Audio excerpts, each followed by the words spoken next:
بسم اللہ الرحمن الرحیم۔ نبی کریم صلی اللہ علیہ وآلہ وسلم کے وصال کے 6 ماہ بعد حضرت سیدہ فاطمہ الزہرا رضی اللہ تعالی عنہا بیمار ہو گئیں اور چند روز بیمار رہیں۔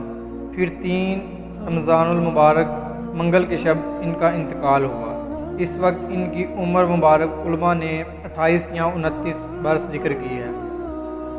حضرت فاطمہ کا انتقال اور ارتسال خصوصاً اس وقت کے اہل اسلام کے لیے ایک عظیم صدمہ تھا۔ جو مدینہ منورہ میں صحابہ کرام موجود تھے، ان کے غم و عالم کی انتہا نہ رہی اور ان کی پریشانی حد سے متجاوز ہو گئی۔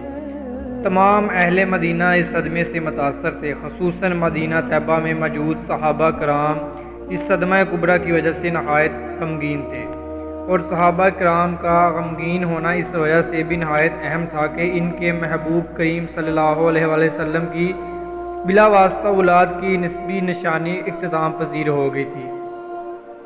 اب صرف آپ صلی اللہ علیہ وآلہ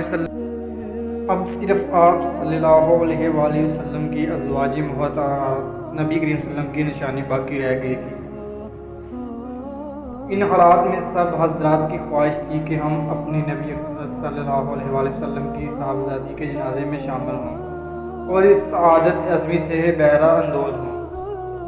حضرت فاطمہ کا بعد نماز مغرب اور قبل عشاء انتقال ہونا علماء نے ذکر کیا ہے۔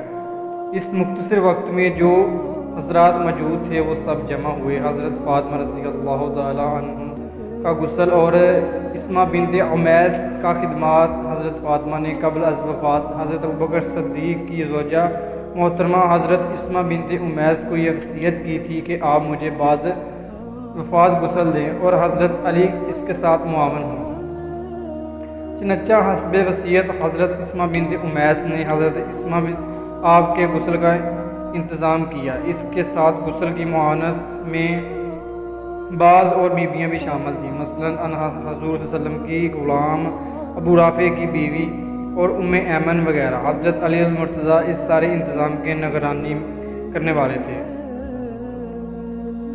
حضرت فاطمہ کا نماز جنازہ یہ چیز متعدد مصنفین نے اپنی اپنی تصانیف میں بلا حوالہ ذکر کی ہے، چنانچہ چند ایک عبارتیں اہل علم کی تسلی خاطر کے لیے معینہ یہاں نقل کرتے ہیں۔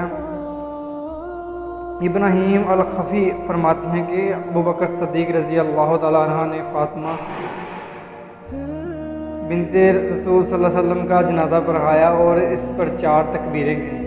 امام جعفر صادق رضی اللہ تعالیٰ عنہ اپنے والد امام محمد باقر سے ذکر فرماتے ہیں کہ محمد باقر نے فرمایا کہ نبی کریم کی صاحبزادی حضرت فاطمہ فوت ہوئیں۔ ابوبکر صدیق اور حضرت عمر رضی اللہ تعالیٰ عنہ دونوں تشریف لائے تاکہ نماز جنازہ کی نماز پڑھیں، تو حضرت ابوبکر صدیق نے حضرت علی المرتضیٰ کے فرمایا کہ آپ آگے ہو کر نماز پڑھائیے، تو حضرت علی نے کہا کہ آپ خلیفہ صلی اللہ علیہ وسلم ہیں، آپ کے ہوتے ہوئے میں آگے نہیں ہوتا۔ بس ابوبکر صدیق رضی اللہ تعالیٰ آگے تشریف لائے، حضرت فاطمہ الزہرا کا نماز جنازہ پڑھایا۔ حضرت ابوبکر صدیق اور حضرت عمر عثمان رضی اللہ تعالیٰ عنہ اور زبیر رضی اللہ تعالیٰ عنہ اور عبد الرحمن بن عوف رضی اللہ تعالیٰ عنہ تشریف لائے۔ جب نماز جنازہ پڑھنے کے لیے جنازہ سامنے رکھا گیا تو حضرت علی نے حضرت ابوبکر صدیق کو کہا کہ نماز پڑھنے کے لیے آگے تشریف لائیں، تو صدیق رضی اللہ تعالیٰ عنہ نے جواب دیا کہ اے ابو الحسن، کیا آپ کی موجودگی میں؟ حضرت علی نے کہا کہ آپ آگے تشریف لائیے، اللہ کی قسم آپ کے بغیر کوئی دوسرا شخص فاطمہ رضی اللہ تعالیٰ عنہ کا جنازہ نہیں پڑھا سکتا۔ شیبی کہتے ہیں کہ حضرت سیدنا فاطمہ الزہرا حضرت ابوبکر صدیق رضی اللہ تعالیٰ عنہ نے نماز جنازہ پڑھی۔ نماز جنازہ کے بعد حضرت سیدنا فاطمہ الزہرا کو عام روایات کے مطابق رہادی کو جنت البقیع میں دفن کر دیا گیا اور دفن کے لیے قبر میں حضرت علی نے اتارا۔ حضرت